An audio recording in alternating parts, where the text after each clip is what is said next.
दोस्तों, आपने कभी ना कभी मुस्लिम ब्रदरहुड संगठन का नाम जरूर सुना होगा। मिस्र में इस आंदोलन की शुरुआत हुई थी और आज ये 70 देशों में तकरीबन फैल चुका है। इस संगठन की मानसिकता क्या है, इसकी विचारधारा क्या है, इसके बारे में बात करेंगे। और आज इस संगठन को डोनाल्ड ट्रंप ने आतंकी करार दिया है। डोनाल्ड ट्रंप ने आखिर मुस्लिम ब्रदरहुड संगठन को आतंकी क्यों करार दिया?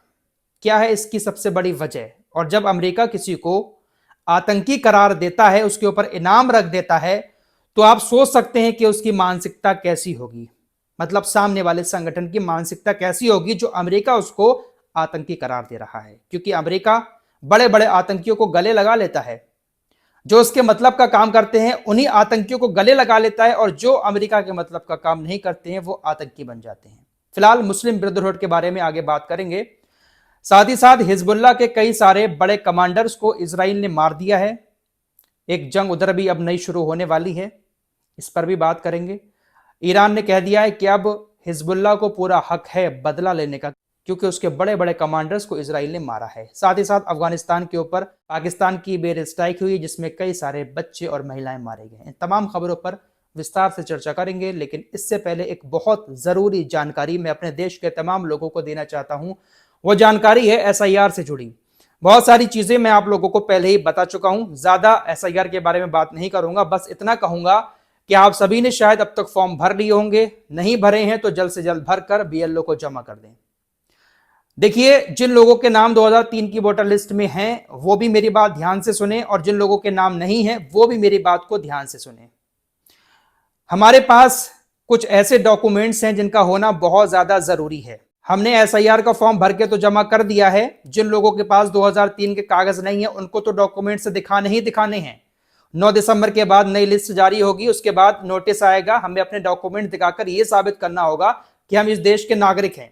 लेकिन जिन लोगों के नाम 2003 की वोटर लिस्ट में हैं उनको भी खामोश बैठने की जरूरत नहीं है। अगर आपके पास आपके कुछ चुनिंदा डॉक्यूमेंट्स नहीं है जिससे आपकी नागरिकता साबित होगी, तो जल्द से जल्द उन डॉक्यूमेंट्स को बनवा लें। सबसे पहले आता है आपका जन्म प्रमाण पत्र, इसको जरूर बनवाएं। निवास प्रमाण पत्र, आप कहां पर रहते हैं, आप कहां पर निवास करते हैं, यह भी आपके पास जरूर होना चाहिए। साथ ही साथ जाति प्रमाण पत्र भी आपके पास जरूर होना चाहिए। ये डॉक्यूमेंट्स ऐसे डॉक्यूमेंट्स हैं जिसकी आपको हमेशा इस देश के अंदर रहने के लिए जरूरत पड़ेगी। एसआईआर का फॉर्म जमा करने के बाद आप सबसे पहला काम यही करें कि जिन लोगों के पास ये डॉक्यूमेंट्स नहीं है वो अपने डॉक्यूमेंट्स बनवा लें, क्योंकि जिनके नाम वोटर लिस्ट में नहीं है उनको तो इन डॉक्यूमेंट्स की जरूरत पड़ना ही है।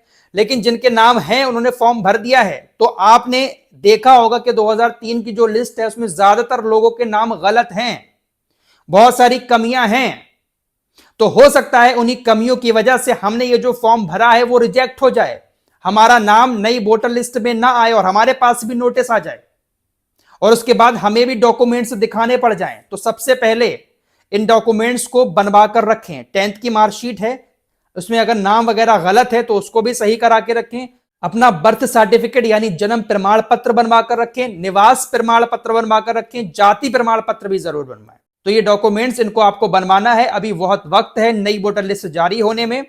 फाइनल जो लिस्ट है वो फरवरी में आएगी, जो फाइनल लिस्ट आएगी वो फरवरी में आएगी। ये जो 9 दिसंबर को लिस्ट जारी होगी ये ऐसी होगी जिसमें ये बताया जाएगा कि जो आपने जो एसआईआर के फॉर्म भरे हैं वो किसके सही हैं किसके गलत हैं। लेकिन जो फाइनल लिस्ट आने वाली है वो फरवरी में आएगी। उत्तर प्रदेश के अंदर 6 फरवरी 2026 को फाइनल लिस्ट जारी होगी, लेकिन इससे पहले 4 दिसंबर तक आपको ये जो फॉर्म जमा करने हैं, फॉर्म जमा करने से पहले ही आप अप्लाई कर दें अपने डॉक्यूमेंट्स अगर आपके पास नहीं है।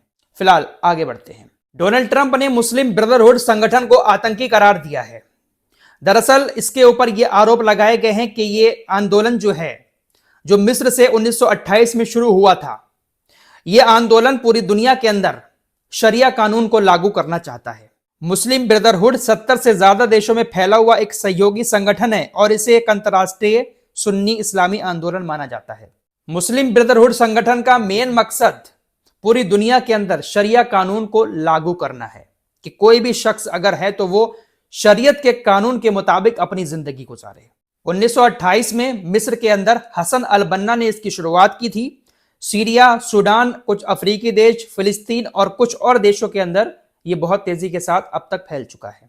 ये संगठन पैगंबर मोहम्मद सल्लल्लाहु अलैहि वसल्लम के जो फरमान हैं उनको बताता है और कुरान में जो बातें लिखी है उन सारी बातों को लोगों को बताकर पैगंबर मोहम्मद सल्लल्लाहु अलैहि वसल्लम के सुन्नतों के मुताबिक जिंदगी गुजारने के लिए प्रोत्साहित करता है। तो विकिपीडिया पर इस तरह की हिस्ट्री इस संगठन के बारे में मौजूद है, लेकिन इसको आतंकी संगठन इसलिए करार दिया है डोनाल्ड ट्रंप ने, क्योंकि ये कहा गया है कि पूरी दुनिया के अंदर कट्टरता फैला रहा है। डोनाल्ड ट्रंप ने कहा कि हम मुस्लिम ब्रदरहुड को आतंकी संगठन घोषित कर रहे हैं और बहुत मजबूती के साथ करेंगे। साथ ही साथ डोनाल्ड ट्रंप के इस फैसले पर नेतन्याहू ने भी खुशी जताई और कहा है कि मुस्लिम ब्रदरहुड संगठन पूरे मिडिल ईस्ट के अंदर अस्थिरता फैला रहा है, इसको आतंकी संगठन घोषित करना एक बहुत बड़ा फैसला है और नेतन्याहू ने डोनाल्ड ट्रंप के इस फैसले का स्वागत भी किया है। तो अब यहां पर ज्यादा कुछ कहने की जरूरत नहीं है। अमेरिका और इजराइल की नजर में जो आतंकी है वो क्यों है और अमेरिका इजराइल की नजर में एक आतंकी उनका सगा कैसे बन जाता है और क्यों बन जाता है, वो भी हमने अभी कुछ दिन पहले देख लिया। सीरिया के राष्ट्रपति अल जुलानी, जिनके सर पर मिलियंस डॉलर का अमेरिका ने इनाम रखा हुआ था, अमेरिका ने ही इसको आतंकी घोषित किया था और आज व्हाइट हाउस में बैठ चुका है ये बंदा। डोनाल्ड ट्रंप के करीब जाकर खड़ा हो गया, दोस्ती कर ली। तो मुझे ज्यादा कुछ कहने की जरूरत नहीं है कि इनकी नजर में कौन क्या है। इजराइल ने लेबनान के ऊपर एयर स्ट्राइक की जिसमें कई सारे बड़े बड़े कमांडर मारे गए हिजबुल्लाह के। हिजबुल्लाह का एक कमांडर था जिसका नाम था तब्बातवाई, ये काफी बड़ा कमांडर था, इसको भी मार गिराया। आईआरजीसी ने कहा है कि तब्बातवाई का बदला तय समय पर लिया जाएगा और ज़ायोनी आतंकवादी संगठन के खिलाफ जवाबी कार्रवाई जबरदस्त होगी। प्रतिरोध की धुरी और हिजबुल्लाह अपने लड़ाकों से बदला लेने का अधिकार रखते हैं और सही समय पर कड़ी प्रतिक्रिया दी जाएगी। तो ये ईरान के आईआरजीसी की तरफ से ऐसा बयान आया है। कई सारे लोग मारे गए, सबके फोटो हिजबुल्लाह ने जारी किए हैं, इनका जनाजा भी दिखाया गया है। तो ये एक बड़ा नुकसान हिजबुल्लाह को हुआ है। इजराइल ने बहुत सारे नेताओं को मार दिया मिडिल ईस्ट के, चाहे वो हिजबुल्लाह हो, हमास हो या फिर ईरान के बड़े बड़े नेता, कई सारे कमांडर्स को इजराइल मार चुका है। पाकिस्तान ने एक बार फिर से रात के 12 बजे अफगानिस्तान के ऊपर एयर स्ट्राइक की। अफगानिस्तान के नेता ने बताया कि 12 बजे का वक्त था, लोग अपने घरों में सो रहे थे। पाकिस्तान की वायुसेना ने एयर स्ट्राइक की जिसमें 9 बच्चे मारे गए, एक महिला मारी गई। ये जो हमला था ये कंधार इलाके में किया गया जहां पर आम लोग रहते हैं। तो एक बार फिर से बॉर्डर पर तनाव बढ़ने लगा है। गाजा की बात करें तो गाजा में अभी भी कुछ नया नहीं हुआ है, जिंदगी वैसे ही घसीटी जा रही है। कोई भी सेना अभी तैनात नहीं हुई है गाजा के अंदर, कोई भी देश ऐसा सामने नहीं आया है जो गाजा को फिर से बचाने की कोशिश करे। तुर्की, यूएई जैसे देश बड़ी बड़ी बातें कर रहे थे लेकिन अभी तक कोई भी वहां पर नहीं पहुंचा है। तुर्की ने एक बार फिर से कहा कि हम अपनी सेना को तैनात करेंगे गाजा के अंदर, लेकिन नेतन्याहू ने कह दिया नहीं, यहाँ कोई तुर्की नहीं आएगा। अगर यहाँ तुर्की आया तो अच्छा नहीं होगा, हम यहाँ पर तुर्की को घुसने नहीं देंगे। फिलहाल कुल मिलाकर बात यह है कि अमेरिका इजराइल की ही दुनिया में चलेगी, इन्हीं की चलती रहेगी, क्योंकि ये जिसे चाहते हैं उसके ऊपर प्रतिबंध लगा देते हैं, जिसे चाहते हैं उसकी फंडिंग रोक देते हैं। इनके पास कुछ ऐसी पावर है अमेरिका के पास। अमेरिका दुनिया के अंदर इस वक्त नंबर 1 इसलिए बना हुआ है क्योंकि बड़ी बड़ी टेक कंपनियां अमेरिका के अंदर हैं। दुनिया की बड़ी से बड़ी टेक्नोलॉजी अमेरिका के पास है और अमेरिका ने अपने आप को शुरू से ही मजबूत कर लिया। जब 40-50 साल पहले देश आज के दौर के बारे में सोचते भी नहीं होंगे, अमेरिका ने आज के वक्त के बारे में सोचना शुरू कर दिया था। इसीलिए उसने अपने आप को पहले से ही बहुत सारी पावर देकर यूनाइटेड नेशंस में मजबूत कर लिया और उसी का फायदा उठाकर वो हर जगह पर, हर देश पर प्रतिबंध लगा देता है। अब ये जो मुस्लिम ब्रदरहुड संगठन पर प्रतिबंध लगाया है, आतंकी करार दिया है, अब इससे बहुत सारे देश जो इसको फंडिंग करते थे वो फंडिंग बंद हो जाएगी। 70 देश हैं भाई, 70 देशों में ये फैला हुआ है तो फंडिंग भी मिलती होगी बहुत सारी, वो फंडिंग बंद हो जाएगी। क्योंकि अमेरिका जब आतंकी घोषित कर देता है तो ज्यादातर देश उसको आतंकी कहने लगते हैं। भले ही किसी और देश की तरफ से आतंकी घोषित ना किया जाए सामने वाले संगठन को, लेकिन मीडिया आतंकी कहना शुरू कर देता है। तो ये सब चल रहा है दुनिया के अंदर। इस रिपोर्ट में इतना ही, कुछ और खबरों के साथ फिर हाजिर होऊंगा। अपना ख्याल रखिएगा। अल्लाह हाफिज।